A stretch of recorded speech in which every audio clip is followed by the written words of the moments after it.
She woke in a hospital to a name that didn't fit, Sophie Lang, and a man at her bedside who said he was Ethan, the boyfriend she couldn't remember. The doctors called it amnesia. The therapist called it reconstruction. Week after week, Dr. Karen Fields changed the labels on Lena's memories. Soft voice, steady pen, certainty where doubt once lived. The apartment felt staged, the lock too smooth, the life too neat. Then a hidden folder opened with a single word that shouldn't have worked. Lena, and faces, places, bruises she never recalled, came flooding back. In one shattered fragment, a gloved hand and a stain of red that wasn't supposed to exist.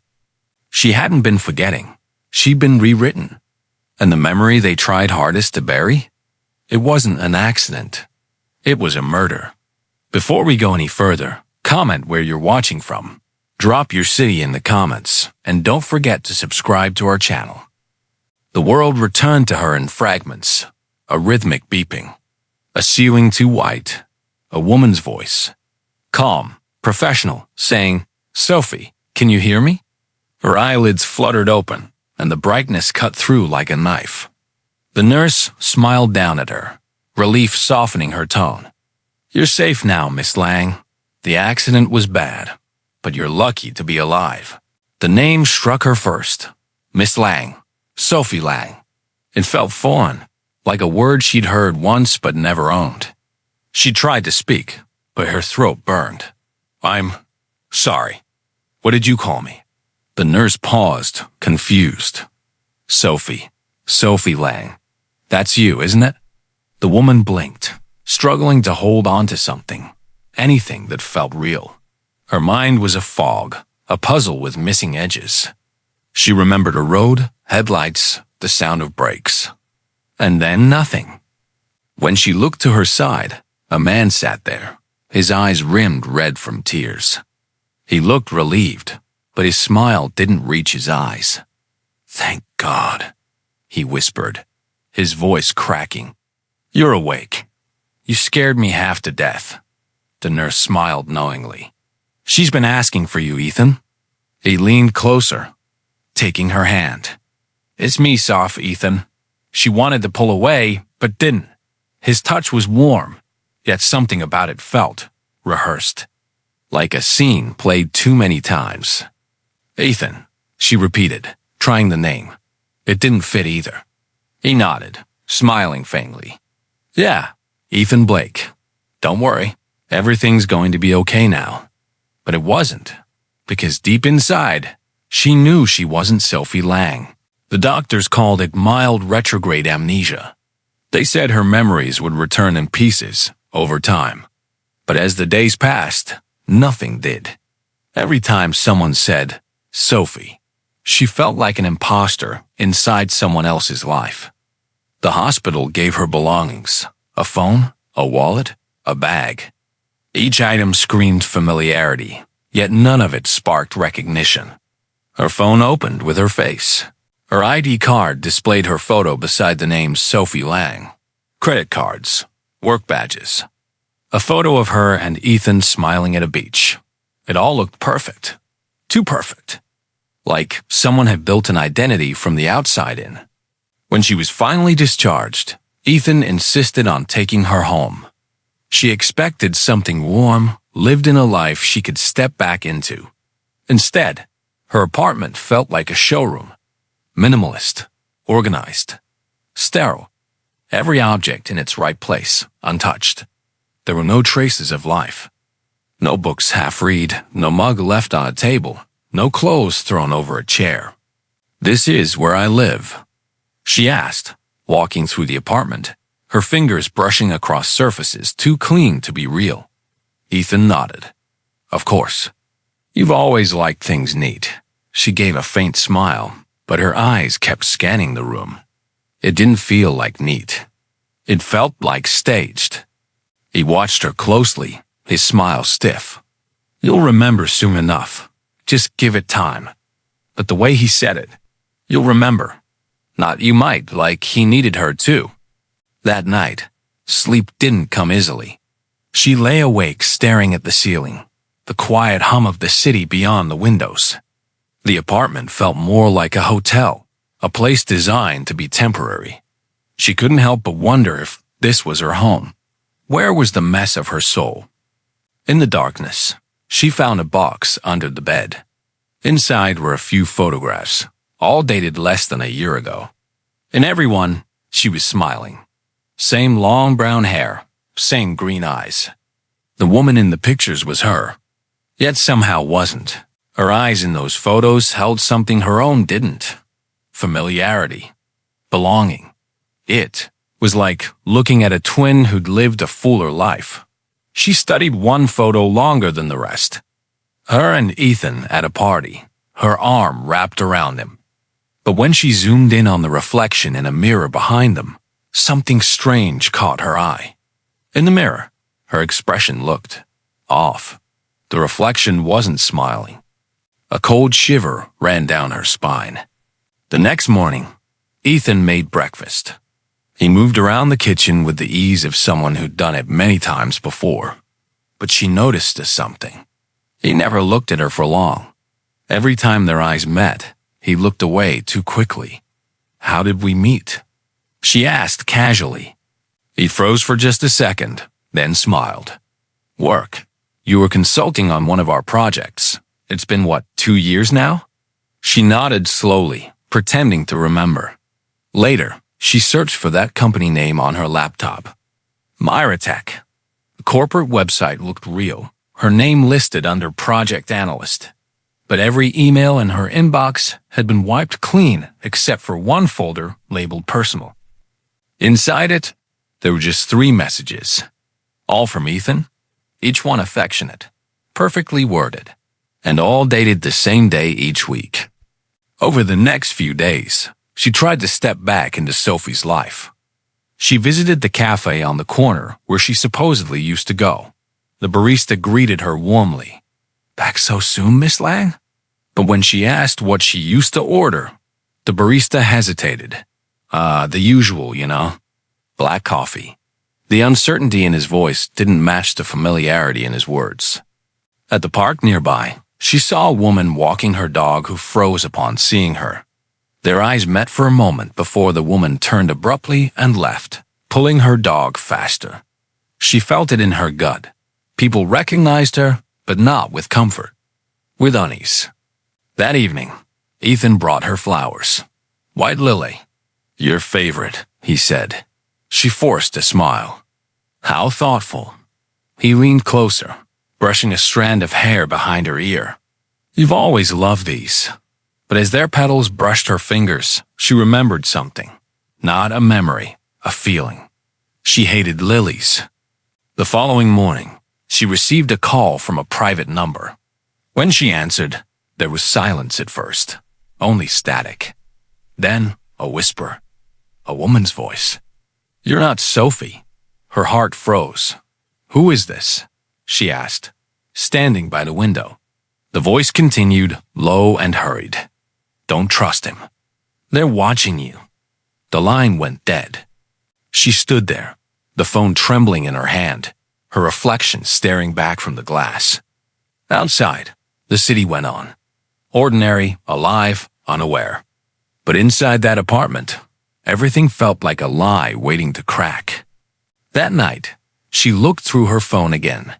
This time, she noticed something she hadn't before. A hidden folder in her gallery. It required a password. She tried her birth date. The system denied it. She tried Ethan's name. Another denial. But when she typed the word Lena, the folder opened. Inside, dozens of photographs filled the screen. Each showing her face, but in different clothes, different cities, different hairstyles. Some with names she didn't recognize. Some with bruises she didn't remember having. Her heart pounded. Who was she before all this? And who was she supposed to be now? The final image stopped her cold. It was a mirror selfie. Her holding the phone, looking into the camera. But in the background, reflected on the wall behind her, was a hand. A man's hand, reaching toward her shoulder. She slammed the laptop shut, trembling. In that moment, She knew two things for certain. First, she wasn't Sophie Lang. And second, whoever she really was, someone had gone to extraordinary lengths to make sure she never remembered it. She didn't sleep that night. The photographs kept looping in her mind like scenes from someone else's life. Faces she didn't recognize, cities she'd never visited. And that one name, Lena. By morning, the sun felt intrusive. Bright lights spilling into a room she wished would stay dark. She sat by the window, coffee untouched, phone in her hand, scrolling through the hidden folder again. Every image was time-stamped, spanning the past 2 years. And somewhere in the middle, there was a gap of 6 months. No photos, no messages, just silence. 6 months. That was the time she'd supposedly been missing. She stared at the timestamps, whispering to herself, "Where was I?" Later that day, she told Ethan she wanted to go for a walk to clear her mind. He smiled, but his jaw tightened. "Sure," he said. "Just don't go too far, okay? You still need rest." His voice was sweet, but beneath the sugar, there was iron. She nodded anyway, grabbed her bag, and left. But she didn't go for a walk. She went searching. Her phone log showed a number she'd called often before the accident. She dialed it. The call went to voicemail. A woman's voice. "Hey, it's Naomi. Leave a message." Naomi. The name triggered a faint echo, like a voice behind a locked door in her mind. She left a message. "Hi, Naomi. This is Sophie. Or at least, that's what they tell me. If you get this, please call me back." Hours passed. No call. By evening, she was back in the apartment scrolling through her emails. The inbox looked too tidy, organized folders, clean subject lines. But when she checked sent items, she noticed something strange. Most of the emails were empty. No text, no attachments. Just symbols. Sequences like #A91, FL7, C3X, repeated again and again. They weren't random. They were coded. She copied one string into a search bar. Nothing. She tried again. Same result. And then, at the bottom of one email, she noticed something small but deliberate. A signature, written in a different font.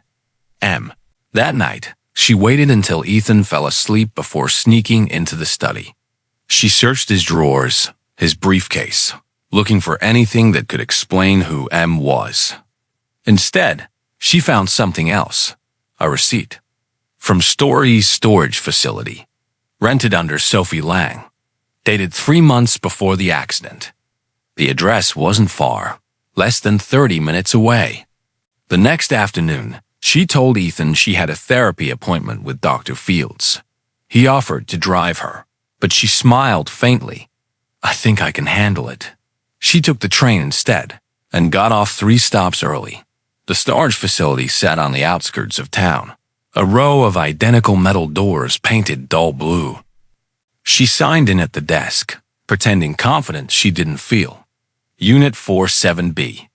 The key on Sophie's ring fit perfectly. When the door lifted, the light flickered on. The air smelled of dust and secrets. Inside were 2 suitcases, a box of documents, and a small mirror leaning against the wall. She opened the first suitcase. Clothes, wigs, sunglasses, and fake IDs. Each one had her face, but different names. Lena Cross, Julia West, Rachel Quinn. The second suitcase was worse. Photographs of unfamiliar men, notes written in hurried handwriting, and what looked like surveillance images. One paper had coordinates and a single line beneath them. He's lying. Her phone buzzed. A message. Private number. "Did you find it?" Her blood ran cold. She typed back, "Who is this?" No reply. She quickly photographed everything inside the unit and locked it back up. As she turned to leave, a security guard was standing behind her. He smiled politely. "Everything okay, ma'am?" She nodded, forcing calm, but his eyes lingered too long. She didn't speak until she was back on the train. clutching her phone like a weapon. That evening, Ethan was waiting at home. He smiled as she entered, too warm, too expectant. How was therapy? She froze at the door. It was fine. He nodded, stepping closer. Dr. Fields said you made progress today. That's good. Her stomach turned. Dr. Fields had called him? He leaned in, brushing her arm gently. I know this is hard, but you have to trust me, Soph. You're still healing. She forced a nod, her mind racing. If Dr. Fields was updating Ethan, then maybe she wasn't a doctor at all. Maybe she was a handler. The next day, she decided to test them both. At her next therapy session, she told Dr. Fields she'd been having flashes, fragments of memory. I see an apartment, but it's not mine. Someone's there with me. A man. Dr. Fields didn't blink. Ethan? She shook her head slowly. No, someone else. For the briefest moment, something flickered across the doctor's face. A hint of recognition quickly buried. That was all the proof she needed. That night, she searched for Naomi again. But instead of calling, she traced her through social media. She found a profile, Naomi Grant, journalist. The last post was from 6 months ago. If anything happens to me, it's because I got too close to the truth. Her breath caught. She scrolled further. The post before that showed a blurred photo of a man standing in front of a glass building. The caption read, Myratech, what are you hiding? The same company Ethan claimed that they both worked for. A storm rolled in that night. Wind rattled the windows, thunder crawling across the sky. She stood in the living room, staring at her reflection in the dark glass. Her own face looking back at her, pale and uncertain. She whispered, Who are you really? From behind her, Ethan's voice cut through the silence. You're Sophie Lang, and that's all you need to know. She spun around. He was standing in the doorway, watching her. She hadn't heard him come in. His expression was calm, but his eyes were sharp. You've been distant lately, wandering off. Is there something you're not telling me? She forced a smile, just trying to remember. He stepped closer. Good, because you belong here, with me. Something inside her snapped. I don't even know who I am. He smiled softly, but the warmth was gone. Then stopped trying to be someone else. He turned and left, but not before locking the door behind him.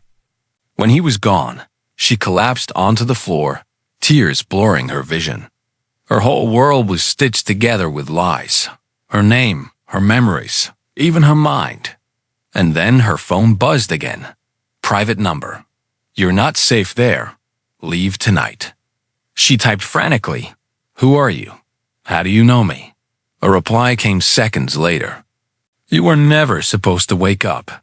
The screen went black. Her pulse pounded in her ears. She looked around the apartment. Every corner suddenly felt alive, watching. And then, through the window across the street, she saw it. A figure, standing in the opposite building. Still, silent, watching her through the rain.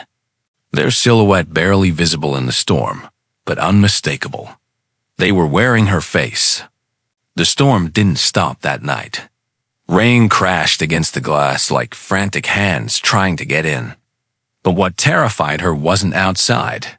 It was across the street. Someone stood there, behind a rain-streaked window, completely still. The outline was unmistakable. Her height, her posture, even the tilt of her head. Whoever it was her.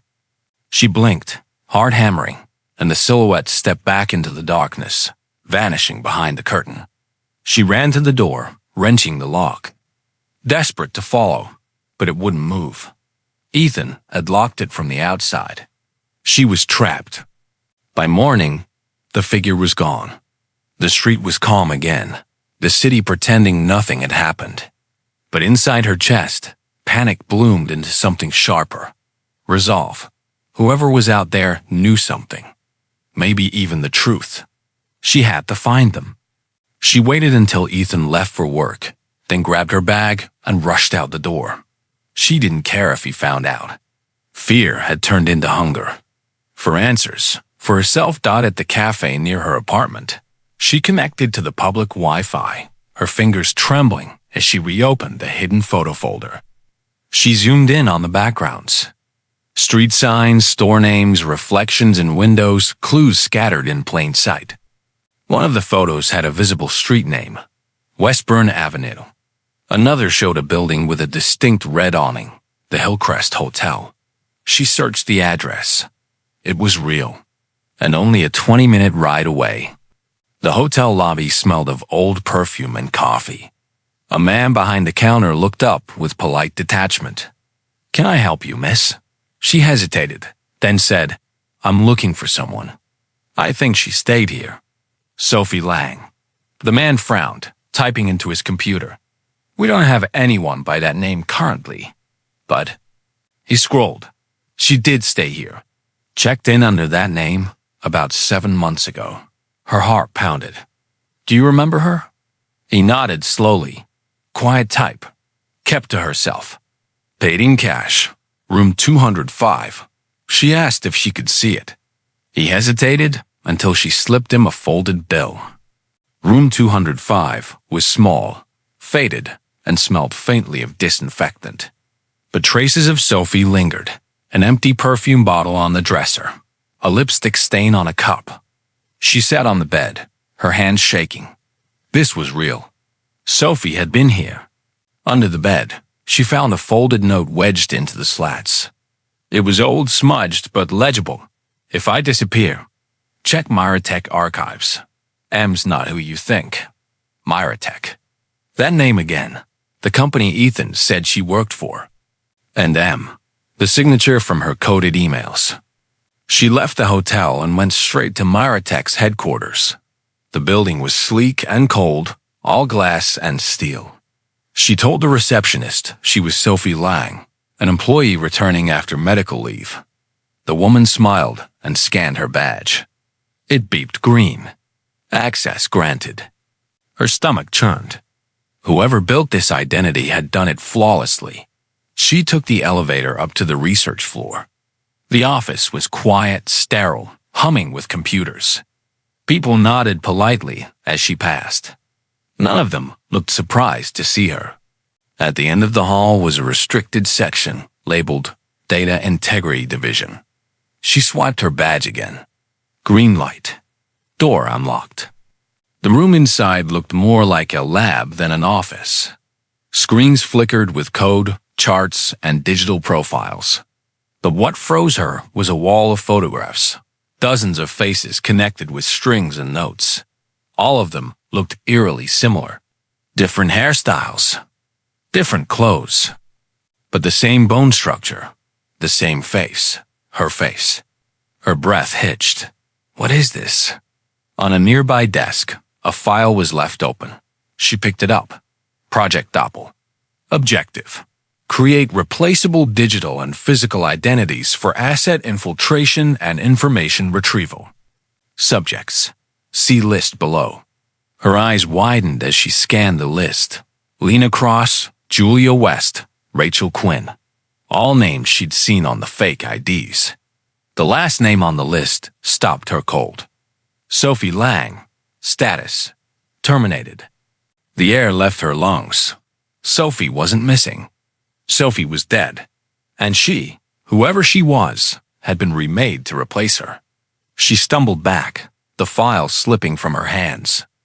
That's when she heard footsteps. Looking for something soft. Ethan stood at the door. His voice was calm, but his eyes were cold steel. "You shouldn't have come here," he said, stepping closer. She backed away. "Who am I?" he sighed, almost gently. "You're Sophie Lang." "No," she whispered. "You made me look like her." He tilted his head. "You were dying. We gave you a purpose. A life. Isn't that better than the one you had before?" She shook her head. What happened to her? To the real Sophie? He smiled faintly. She knew too much. Got herself killed.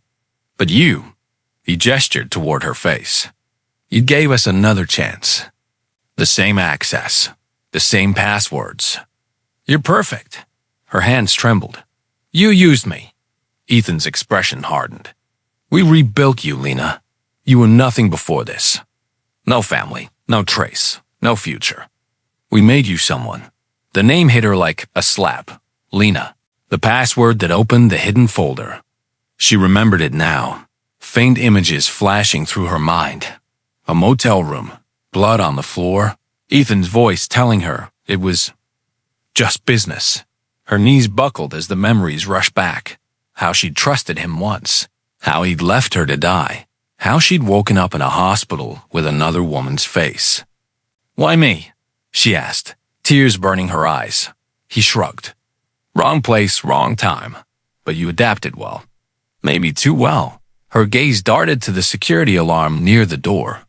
She stepped back slowly. You said I belong to you? He smirked. Of course. Everything you are belongs to us. Then you should have given me better instincts, she said, and slammed her hand against the alarm. A deafening siren filled the hallway. Red lights flashed. Ethan lunged for her, but she ducked past him, running through the corridor as security rushed in. Stop her, he shouted. She's dangerous. She burst through the stairwell door, her breath ragged. She didn't stop until she was outside, rain pouring down again, washing the world clean. She didn't know where to go, but she knew one thing: she couldn't keep running from who she was. If Lena Cross had been erased, she'd bring her back. If Sophie Lang had been murdered, she'd find justice.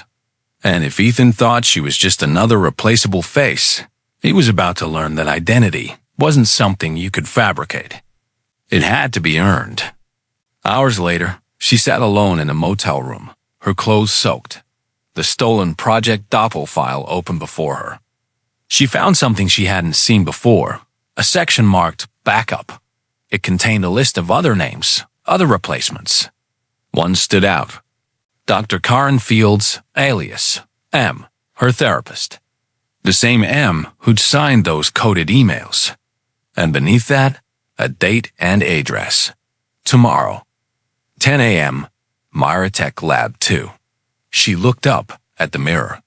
Her reflection stared back, weary, scarred, determined. You wanted Sophie Lang, she whispered. Now you'll get Lena Cross. She folded the document, loaded her bag, and reached for the gun she found inside Ethan's drawer before escaping. This time, she wasn't the experiment. She was the reckoning. The morning arrived gray and heavy, like the city itself was holding its breath. Lena sat in the motel room's dim light. The stolen Project Doppel file spread across the bed. The papers were wrinkled, smudged with rain, but one page held her attention. Dr. Karen Fields, alias M, her therapist, her manipulator, the woman who'd smiled while rewriting her life. She read the address again, Myra Tech Lab 2. 10 a.m., that was where it began, and where it would end. By 9:30, Lena was already outside the facility. It wasn't the sleek headquarters she'd seen before. This was an isolated annex, hidden behind chain-link fencing and guarded by security that looked more military than corporate. She wore a hooded coat and dark glasses. The city noise faded as she stepped closer. The rain had left puddles on the pavement, distorting the reflection of the mirrored building. Just like her own life had been distorted into someone else's image. Through the glass doors, she could see Dr. Fields speaking with two men in suits. Her posture was composed, confident, the calm authority of someone who'd never been caught. Lena slipped around the side, finding a service entrance. The keycard she stole from Ethan's jacket the night before buzzed green. Inside, the corridors were sterile and quiet. The faint hum of machines filled the air. She passed rooms lined with computers and digital screens showing neural patterns, psychological profiles, and, her stomach turned, face-mapping algorithms. Everywhere she looked, she saw traces of herself. Versions of her face on different bodies. Different names flashing under the images. Julia West. Status. Active. Rachel Quinn. Status. Pending. Lena Cross, status, archived, archived.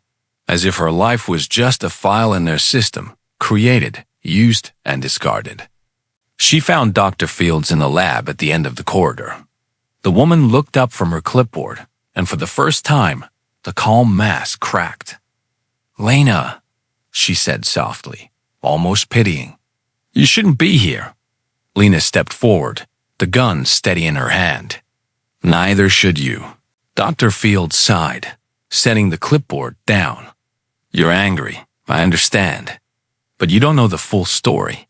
Lena's voice trembled, but her aim didn't. "Then start talking." The doctor hesitated, then began. When Sophie discovered the truth about Myratech's identity trials, she tried to expose us. Ethan was sent to manage the situation, but things escalated. Lena's throat tightened. "You mean he killed her?" Dr. Fields didn't deny it. He was under orders. Sophie was reckless. She would have destroyed years of research.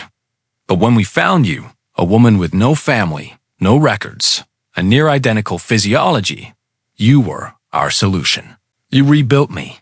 We saved you, the doctor corrected. You were dying, Lena. That accident left you unrecognizable. We gave you a face, a future. You gave me hers, Lena snapped. You stole my life and replaced it with a corpse's.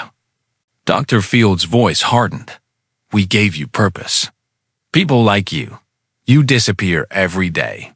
You were nothing until we made you Sophie Lang. Lena's breath shook. Maybe, but I'd rather be no one than your creation. Behind them, a voice echoed from the hallway. Well said. Ethan stepped into the room, calm as ever, holding his hands in mock surrender. You found her, I see. Lena turned the gun toward him. Stay back. He smirked. You won't shoot me. You're not that kind of person. Then maybe you don't know who I am, she said. He took another step. Lena, listen. We can fix this. I can make you disappear again. Clean slate. No more memories. No more pain. You already made me disappear once. Because you left me no choice, he said, his voice lowering, almost intimate. You were digging too deep, and I tried to protect you. But you wouldn't stop. Her grip tightened. Protect me. You killed Sophie. He smiled faintly. And yet, here you are. Better than her. The words twisted something inside her. Anger, grief, clarity. The next moment happened too fast to think. He lunged. She fired. The bullet hit the glass wall behind him, shattering it. He tackled her to the floor, the gun clattering away. They struggled, his strength against her desperation. Stop, Dr. Field shouted, but neither listened. Lena grabbed a shard of glass from the floor, slashing it across Ethan's arm. He recoiled, giving her just enough time to push him off. She reached the gun first. Ethan froze, his face pale, his voice trembling for the first time. Lena, think about what you're doing. She aimed at his chest, eyes wet with rage. I am. But instead of firing, she turned the gun toward the surveillance monitor and shot it. Sparks flew, cameras died. You don't get to erase me again, she said. Then she turned and ran. Outside, alarms blared through the facility. Security guards swarmed the hallways. Lena sprinted through the emergency exit, out into the rain-soaked parking lot. She could hear Ethan shouting behind her, but his voice was drowned by sirens, police sirens. Flashing lights cut through the mist. Cars skidded to a stop. Armed officers stormed the entrance. Detective Monroe stepped out from one of the vehicles, trench coat drenched, eyes narrowing as he spotted her. Lena Cross? She froze. How do you know that name? We've been looking for you, he said. We got an anonymous tip about Myratech's identity program. Side to check lab 2. She swallowed hard. It was me. I sent it. Monroe nodded once. Then, you just helped us take down the biggest identity fraud ring the city's ever seen. She stepped closer, her voice low. Maybe not. But I know who I'll never be again. Days later, Lena sat in a quiet room at the police station, giving her statement. The Project Doppel files had exposed everything. The surgeries, the fabricated documents, the manipulation of women with erased identities. The operation was over, but the scars remained. Monroe entered the room with a folder. You should see this. Inside was an old missing person report. Name, Lena Cross. Age, 28. Status, presumed deceased. He looked at her gently. You want us to update this? She smiled faintly. No, let her stay gone. He nodded. What now? She looked out the window, where the city pulsed with new life. I'm going to start over. On my own terms this time. A week later, she visited a small cemetery on the edge of town. Among the moss-covered stones, one name stood out. Sophie Lang, 1994 to 2024. She knelt beside it, setting down a single white lily. I don't remember your life, she whispered. But they tried to steal mine with yours. I won't let them erase us both. The wind stirred the petals. For a moment, she felt peace, a fragile, fleeting kind. Then, as she stood to leave, she noticed something strange. A woman standing by the gates, watching her. The same height, the same hair. Their eyes met, and the woman smiled before disappearing into the fog. That night, Lena packed her bags and checked out of the motel. The world outside felt different now. Less like a maze, more like a blank page. She didn't know where she was going. Only that for the first time, she was choosing it. As she walked into the neon glow of the city, she whispered to herself, they created Sophie Lang, but I created Lena Cross. The camera lingered, on her reflection in a shop window, her face illuminated by passing lights. The same face that once belonged to someone else, but the eyes were entirely her own. Weeks had passed since the day the sirens faded. Myratech's glass towers now stood empty, wrapped in yellow tape and silence. The story made headlines for a week, maybe two. Identity trafficking ring busted. Corporation manipulated victims into new lives. Then, like every scandal before it, the world moved on. But Lena Cross didn't. She rented a small apartment overlooking the city skyline. Nothing like Sophie's pristine world. The furniture didn't match. The walls had cracks, and the lights flickered when it rained. But it was hers. No therapist monitoring her thoughts. No man telling her who she was supposed to be. Just her and silence. At first, that silence felt like a wound. Too deep, too empty. But slowly, it became something else. Freedom. Every morning, she wrote in a notebook. Fragments of who she remembered being. Some pages were facts. Places, dates, moments. Others were feelings. What she feared, what she missed, what she wanted to become. There was power in writing her own name again. Lena Cross. Not Sophie Lang. Not an alias, not an asset. Just a woman who refused to stay erased. Sometimes she'd wake in the night, the rain tapping the window like a familiar voice. And she'd think about Sophie. She had never met her, not truly, yet her life had been shaped by her ghost. She'd worn her face, lived in her home, loved her man, fought her battles. But Sophie wasn't just a victim. She'd been the spark, the one who dared to expose the truth. Lena realized something profound. Without Sophie's death, her own rebirth wouldn't have happened. Maybe every ending gives birth to someone else's beginning. She started volunteering at a recovery center for victims of identity, theft, and psychological manipulation. Women whose stories sounded eerily familiar. One woman said she couldn't look in mirrors anymore. Another said she sometimes heard her handler's voice when she slept. Lena didn't tell them who she was, only that she understood. She helped them write letters to their past selves, letters of forgiveness, closure, survival. Her own letter sat in her pocket, folded and unread. She'd written it weeks ago. She didn't need to read it to remember what it said. Dear Lena, they tried to make you forget who you are. But even when they changed your face, your heart stayed the same. You are more than what they built. You are what you became when you broke free. But freedom came with its own ghosts. Every now and then, she felt eyes on her, a flicker of movement in a reflection, a stranger lingering a second too long. Was it paranoia or something else? The woman from the cemetery still haunted her. That face, that smile. Another her. She'd tried to find her again, checking security footage, street cameras, but there was nothing. No record, no trace. Maybe she was just a projection, the last remnant of Myra Tech's control. Or maybe another survivor.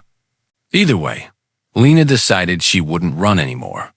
If there were others like her, they deserved to be found, not as experiments, but as people. One evening, Detective Monroe stopped by her apartment.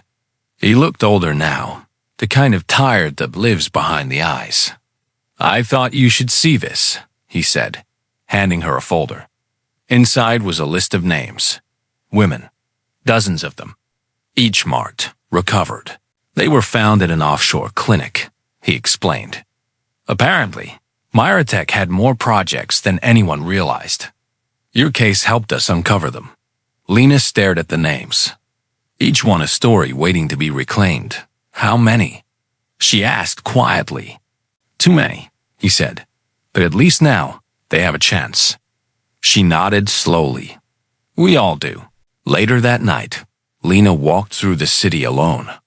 The streets glowed under neon signs, and the drizzle painted reflections across the pavement.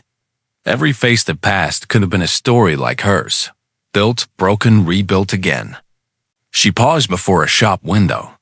In the glass, her reflection looked back. Older, wiser, real. No hidden cameras, no programmed gestures, no fabricated past. Just her. Who are we? Really? She whispered. Maybe the question had no single answer. Maybe identity wasn't what they gave her or what they took away, but what she decided to keep. For a long time, she'd been living someone else's script. Now, she was writing her own. Weeks later, she founded a small nonprofit, the Echo Foundation, dedicated to helping victims of psychological manipulation and identity loss. Her first seminar was small. A few dozen women in folding chairs, each carrying scars you couldn't see. She began softly. They took our faces. They rewrote our names. They told us who to be. But they could never own our choices. They could never own our truth. Her voice wavered, then strengthened. Identity isn't what's printed on paper. It's what you choose every day when you wake up and decide who you are. Applause followed. Not loud, but honest. The kind that comes from shared pain and shared strength. And in that moment, Lena knew Sophie would have been proud. That night, she sat by her window, watching the city lights fade into the horizon. She opened her notebook again and wrote one last line. I may not remember my past, but I own my present. And maybe that's enough. She closed the book and smiled faintly. Outside, a taxi passed by, its windows reflecting her image. Multiplied across the glass, infinite versions of her face moving forward together. Each one different. Each one free. They erased her name, her memories, her past. But they forgot one thing. The human soul can't be programmed. In the end, Lena Cross wasn't defined by what they took from her, but by what she refused to lose, her will. Her truth, herself. Because when the world tries to rewrite you, the most powerful story you can tell is your own.